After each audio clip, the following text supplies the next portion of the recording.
विषय येता तो म्हळ्यार प्लॅनिंग सारकें जावप गरजेचें.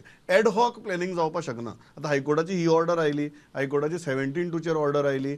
एक गजाल जो प्लॅनिंग प्रोसेसाच्या बाबतींत येता की फुडल्या गोंयच्या एक 25-30 वर्सांचो तरी मिनिमम विचार जावन प्लॅनिंग प्रोसेस उरपाय. टाउन अँड कंट्री प्लॅनिंग डिपार्टमेंटाच्या अंतर्गत असलेल्यो पीडीए आसतल्यो किंवा ऑथॉरिटीज आसतल्यो हांचे रुल्स अँड रेग्युलेशन्स तेंच्यांनी स्ट्रिक्टली आनी टायटन करून तेंच्यांनी काम करपाची गरज आसा.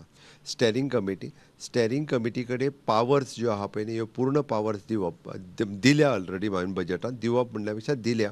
ती steering committee chair by the chief minister. त्या खातीर एखादो मेगा प्रोजेक्ट जर एप्रुवल दिता आसत जाल्यार त्या मेगा प्रोजेक्टाक एप्रुवल दिवप काय ना ह्या हातूंतल्यान ठरप. थंयसरलें तें इन्फ्रास्ट्रक्चर कॅपेबल आसा काय ना आनी थंयसर जर नासत जाल्यार त्या प्रोजेक्टाक एप्रुवल दिवप ना म्हजें सरळ म्हणणें आसा. रिजनल प्लॅनाच्या बाबतींत सीएम दिसता की सद्याक एक प्लॅनिंग प्रोसेसाच्या दृश्टींतल्यान कितें जावप गरजेचें आहा. ऑफकोर्स म्हणजे प्लॅनिंग प्रोसेसाच्या नुसार गरज आसा. I discuss with my whole cabinet as such आनी will take the decision. But you are personally in favor 100%. of going for a proper regional plan. 100% we want to. But it is a collective decisions of my cabinet. So definitely I'll take that decision.